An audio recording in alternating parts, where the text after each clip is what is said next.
Hey neighbor, I'm McKenzie, a spoken word poet, astrologer, and co-host of Show and Tell Boston. What you are about to witness today is the emancipation of daughters like me, a look inside the mother wound, here on GBH Amplifies.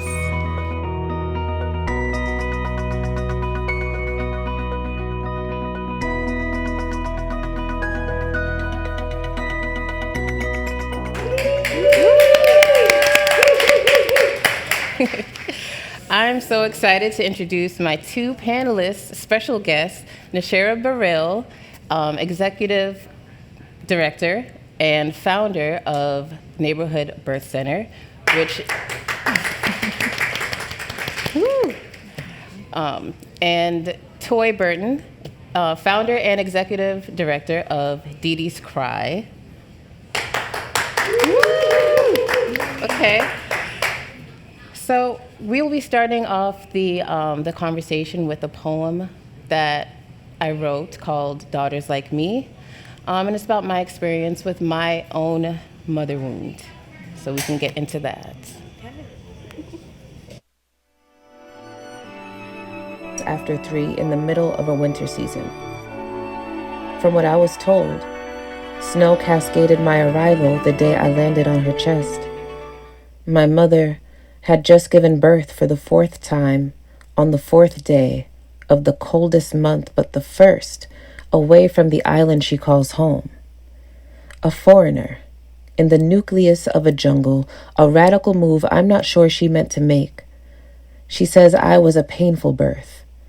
I came into this world owing her an apology. Upon my first breath, she's felt like a home I've been locked out of with the wrong keys to copy. It's always been this way. This push-pull undercurrent of tension. Our connection is filled with static and buzz. Must be some kind of hereditary glitch that ate up the umbilical cord. I grew up a shy tomboy who loved to laugh. Till this day, it still takes me forever to get over a good joke, and I smile at the most inappropriate times and most awkward situations. I used to roll the dice by allowing my laugh to take up space when the coast was clear from the stern eyes of my mother shooting me reminders to swallow my joy, be seen and not heard, or else. She isn't gentle in any sense of the word. Everything she touches wilts. Humor was my savior. It gave the illusion that my skin was thicker than what it really was. No one builds armor like a girl whose mother is her first battle. And I just wanted to be loved, so I tried to be invisible. I did my best to not light up the room. She loved when I became wallpaper. I tried to be everything and nothing at once. I could never please her.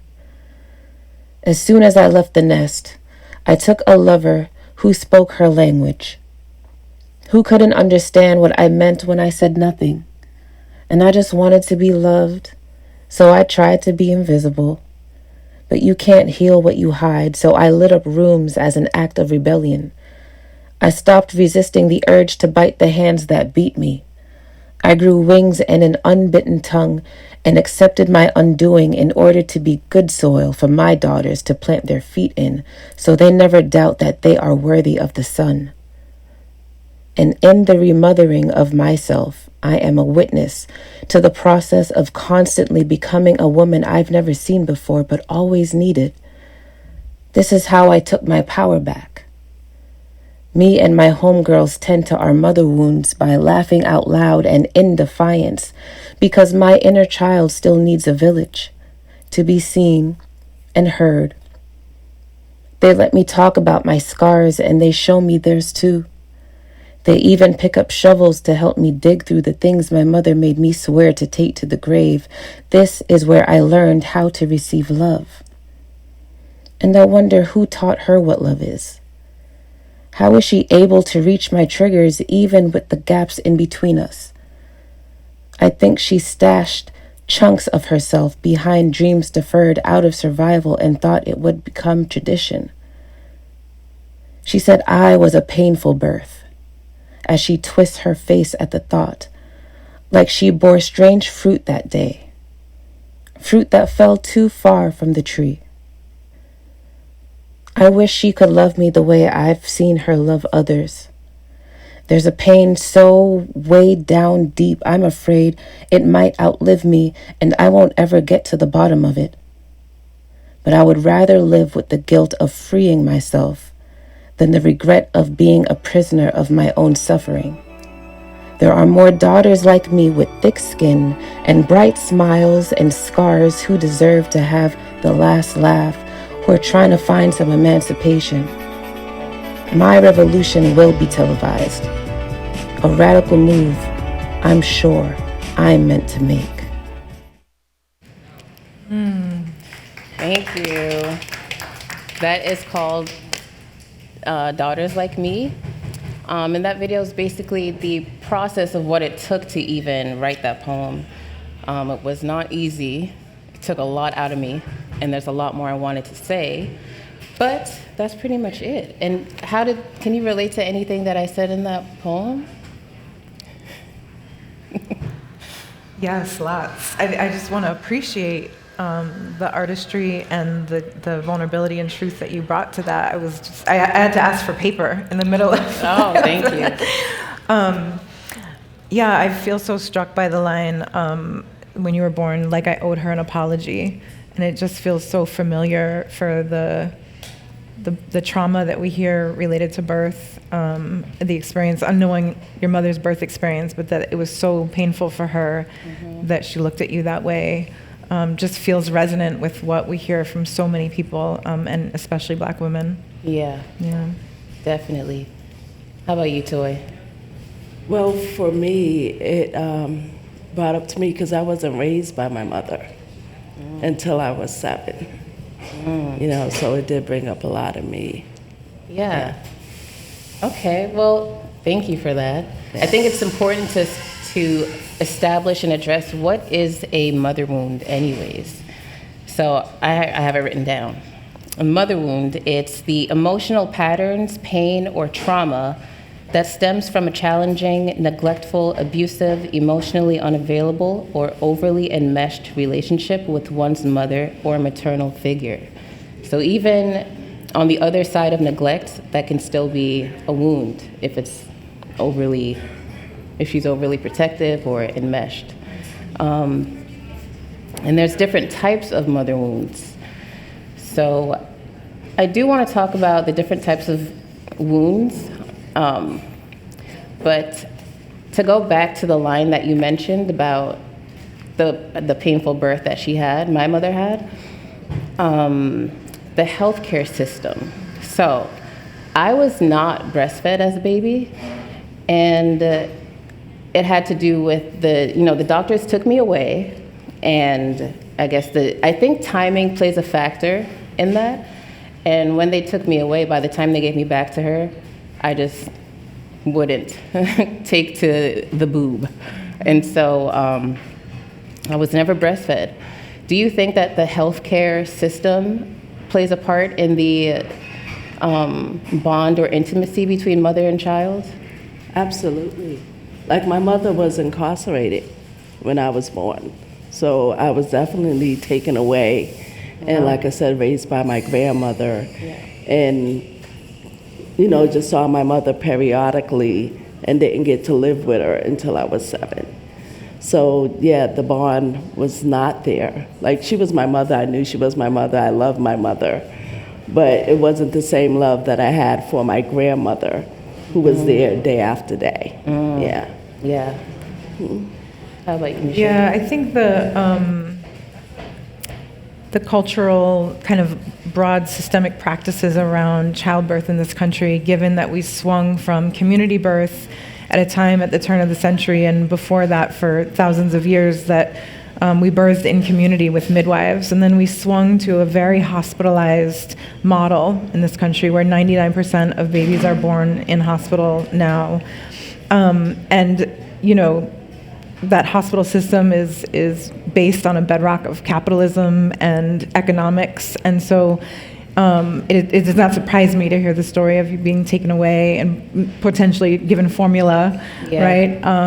That created like a preference and made it harder for her. And so those things are structural, and I think that they play a huge role in not only health outcomes, right, but also in connection and relationship. And so there are so many examples of the way that the current system undercuts relationship and health benefits and connection, and exacerbates trauma, just really Yeah. frankly. Yeah, really good points. Totally agree. I can see that. Do we have any questions from the audience? Any questions from the audience? Okay. We got one question? Come on up. Hi.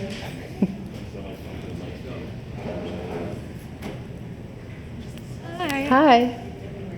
My name is Lorraine, and I'm from Columbus, Ohio. Hi, Welcome Lorraine. to Boston. Yeah, it's my first time here. Thank Oh. you. Oh, never leave. Right? So I just read a book called Hood Feminism by Mickey Kendall, and one of the things that she talks about is like building feminists from the bottom up, so like focusing on things like hunger and accessible medical care.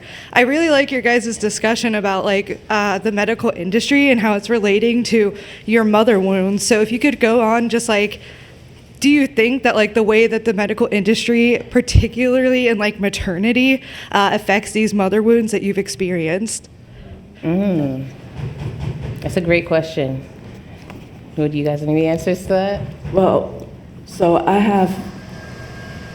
when I had a baby, right? And then in that moment, they asked if I wanted my tubes tied. And I said yes. Wow. So for one, it was a traumatic moment. There was nobody in the room with me to even stop me. Like, how do you ask a 19-year-old if they want their tubes tied? Yeah. So I always speak on that, like, do not make any decisions, especially by yourself, Yeah. if they're pushing you. So, yeah, that. Wow. Yeah. That is traumatic. Yeah. That's very traumatic. What do you think? Yeah, thanks for the question. I think, so Neighborhood Birth Center exists to really reintegrate midwifery into the community, and is really born from the longing of midwives to return to community practice, but also from, a deep understanding of the ways that the current healthcare system is failing. And it's failing everyone, just to be really clear. It's absolutely worse for Black and brown folks and queer and trans folks and poor folks and immigrants, but it's really by and large not working well for anyone. And when we think about maternal health, it's really the divestment from midwifery that we can point to as the origin of a lot of the bad outcomes that we see, and also the experiences. And so I think, when we imagine midwives serving their communities in a home-like setting in the heart of Roxbury, covered by insurance, with a beautiful queen-size bed and a large soaking tub and a garden to walk in, and to labor on your own terms with whomever you want or don't want in the room, right? Chosen family, queer poly family, like whoever is called to be with you. To have access to the elements, to be tended to by midwives who are experts in physiologic birth. That means like understanding birth as a natural process that needs not intervention. So we think about that, and the evidence demonstrates that midwifery, has better outcomes and better experiences. And so it's certainly, I'm a public health person, so driven by the experiences and thinking about how we scale that, but also that driven by the outcomes, but also that the experiences matter. And I think what you're getting at with the question about the connection between the healthcare system and the mother wound is really important to hold, that our experiences in childbirth can be transformational in one way or another, right? Can hold a lot of trauma, and the trauma can be passed down. And also it can also be a site of healing and a really sacred time. And so we're trying to create a physical space and a cultural container to have midwives holding folks through that threshold and with longer appointments and home visits and lactation support and family planning and medical abortion if you want it, but really that is in a community setting that feels like home. And I think holding it in that way can improve outcomes, but can really also change people's experiences with the healthcare system, right? And so our hope is like, you come into the birth center and you have this wildly transformative experience, and there's scents that feel good, and there's tea that feels good, and you can walk barefoot in the garden, and whatever you feel called to. And we're also going to plan a sanctuary room for meditation and holding space if you need some quiet, and that should be the bar. Right? Like, I want people to go to the birth center and then look sideways at their dentist, like, hold up, this is not really serving, the way neighborhood birth center is serving. And look at the hospital, and I think we can expect more from providers and from the system, and that can be covered by insurance, and that it's not about luxury care, and it shouldn't be only accessible to those who can afford, a private birth center birth or an out-of-hospital birth at home, but really that is like the standard of care, and it goes a long way to intergenerational healing. And it's nothing new, because it's really about remembering that all of our ancestors, all of our grandmothers were born at home with midwives. Right. I would definitely enjoy that, what you mentioned. So we have another question from the audience. Hi. Hi, how you doing? I'm a little bit nervous, but my name is Abdul Kareem Hosseini. And I was born in Framingham, but I grew up in Boston the majority of my life. I'm autistic, so sometimes it's really hard for me to explain or communicate exactly how I feel. But on the other side, I've met so many parents who have autistic children, and within the spectrum, they're so beautiful and smart, and yet the education system continues to fail them, and different other aspects of our communities not doing their best with giving the right information about autism. So with my question, what are two advices you would like to give to possibly a young audience member who is a mother or coming into parenthood who has an autistic child? What are some outlooks or introspectives that has helped you with your understanding of that lifestyle? So what's some advice that we would have? Yes, sorry. I would say build community. Community. You cannot go wrong with community, but be mindful of the community you're building, and reach out. Where would you think a good place to reach out would be? Well, my advice would be make sure that you advocate for your child. I was a preschool teacher for many years, and a lot of things that parents don't know are the signs of autism. So a lot of times, kids would come in my classroom 3 and 4, and as a teacher and not someone who can diagnose someone, like I could see the signs, but of course I can't say anything because I'm not a professional. So definitely learn the signs, because to a parent, that's just your child. You don't know that their speech is delayed or their failure to thrive or anything like that, because that's just your child. They're not giving you eye contact and you just think that they're just shy. So definitely do your homework. Definitely, even if you don't suspect, just look. So early detection is always best, so they can receive the support that they need, and definitely advocate for your child. Thank you. Thank you for your question. So back to what you were saying, Nashira, about the ideal birthing experience, which sounds delicious. I wish. It's coming. I wish that the first time I gave birth, I had that. I think the way, with my experience, the way how that experience, how it went, I had to have a C-section the first time, and I do think that it took a longer amount of time for me to bond with my oldest than it did the second time. Then the second time around, I wanted to make sure I had more education. I toyed with the idea of home birth, but it was a VBAC. So the healthcare system, I think we should definitely get that facility up and running ASAP. Me too. So do you have any mother wounds? And if you do, how do you navigate through your experience? So for me, and with my organization, DeeDee's Cry, we're a suicide prevention organization. So my sister, she died by suicide, and I'm a suicide attempt survivor. So a lot of my wounds I was carrying and not sharing and just dealing with the pain inside without even speaking to anyone about it. So like I said, I wasn't raised by my mother. I didn't know my dad. I didn't meet my dad until I was 35. I was molested as a child. I was raped as a teenager. I was sexually assaulted. I was in relationships that domestic violence was going on.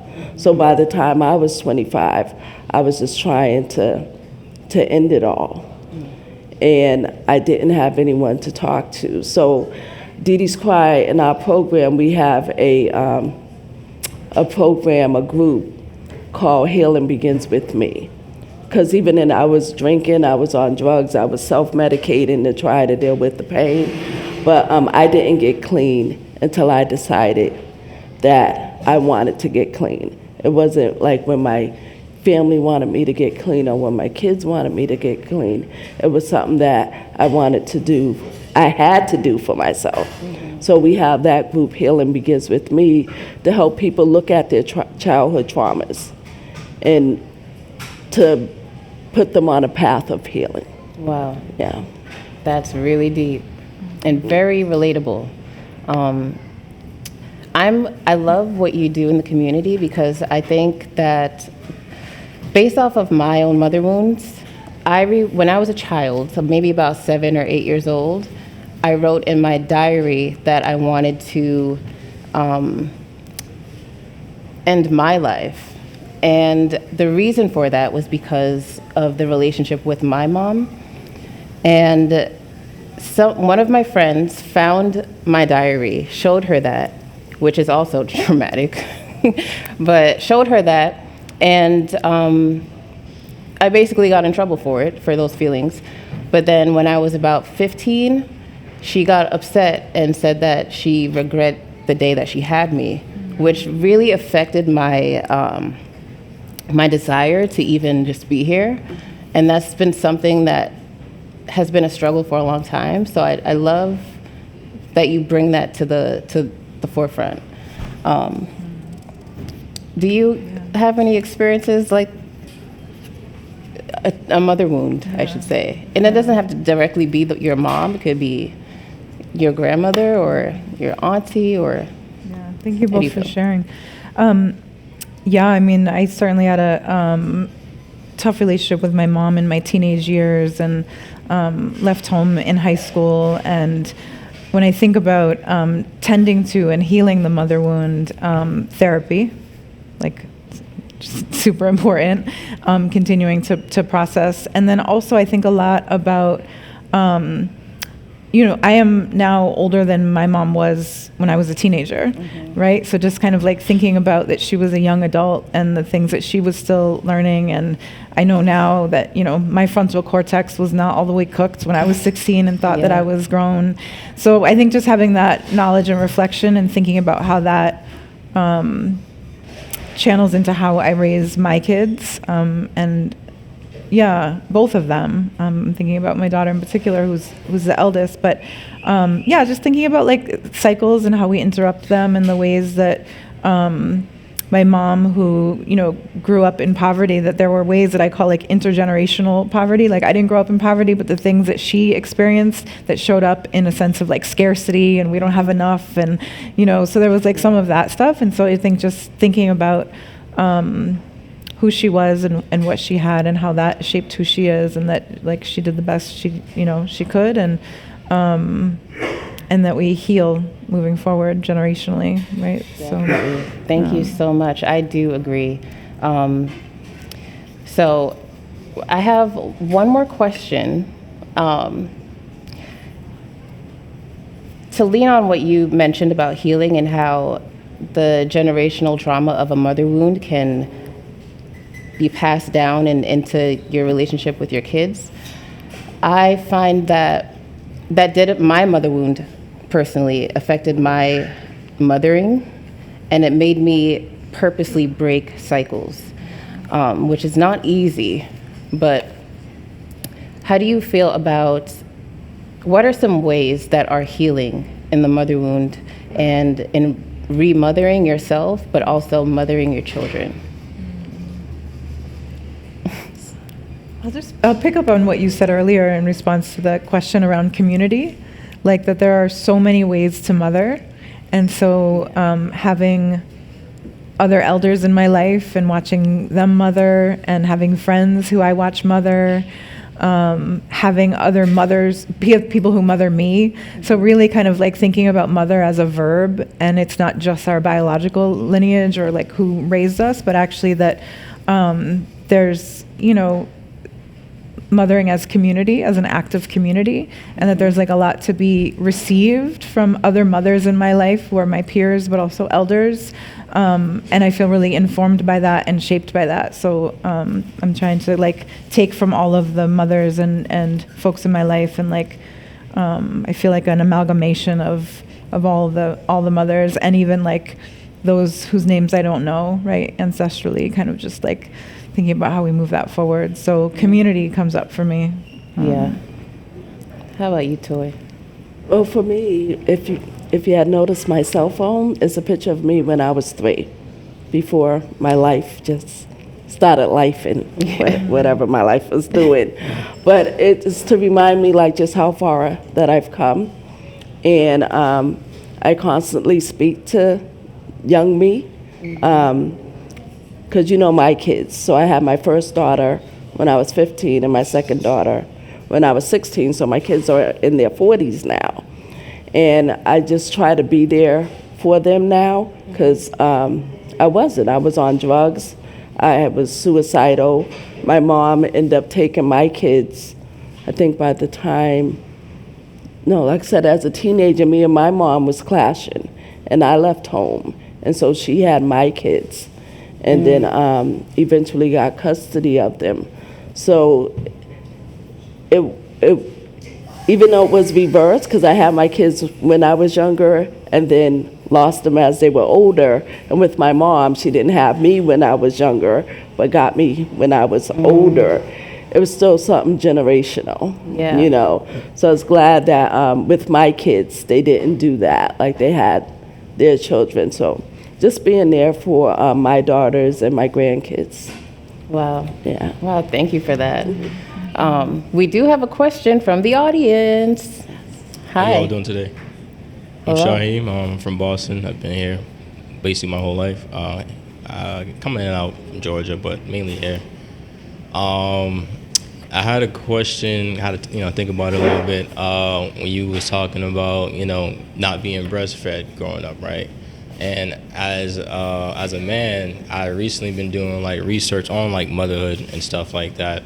And because a lot of conversation come up where people in my generation, I just turned 30, so people in my generation are part of the generation that are not having kids as often, and then there's a lot of hate towards it.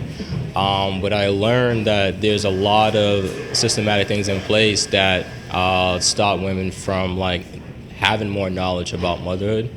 So it comes to my question, like how do we get to a state where a lot of women is fully understandable about motherhood? Well, I think it's one of those things where you just have to have your feet on the ground and it's a lot of work, but you have to find community and go outside, because media is a thing, and it's very influential. Or I think that social media, using your social media and your platform to spread that knowledge or share the information, I guess. Yeah. Yeah, there was a lot in that question. I guess I just, at the risk of being redundant, like go back to community, like, you know, who are the folks that are around us that can help to affirm, what we sense, what we wonder, who's modeling different ways of mothering, different ways of feeding the baby. I don't think there's one right way to birth. I want to go back to what you said earlier. It's not that the birth center is ideal, it's that it's an option, right? And many people will continue to birth in the hospital, and I think we need to advocate for better experiences and better outcomes there. Home birth is an option. What we're trying to do is create a third option, and similarly to breastfeeding and formula feeding, it's like, they say fed is best, and so I think figuring out what works for folks, and not condemning one way or another, but certainly making sure that people have information to make the choice that feels right for them, and they're not forced into a choice because of not having access to the information, being forced to it because, as in your case, the baby's taken away and given formula without consent. So I think there's a lot of complex things there that play into, power and oppression and advantage. And also, there's not one right way to do it, but I think, when we have information, we have a power. That's true. Knowledge is power. Okay. Well, I am so excited and grateful to have the both of you here. Thank you for your perspectives. Thank you to my special guests, Nashira Baril and Toy Burton, for joining me on this episode of GBH Amplifies. Thank you.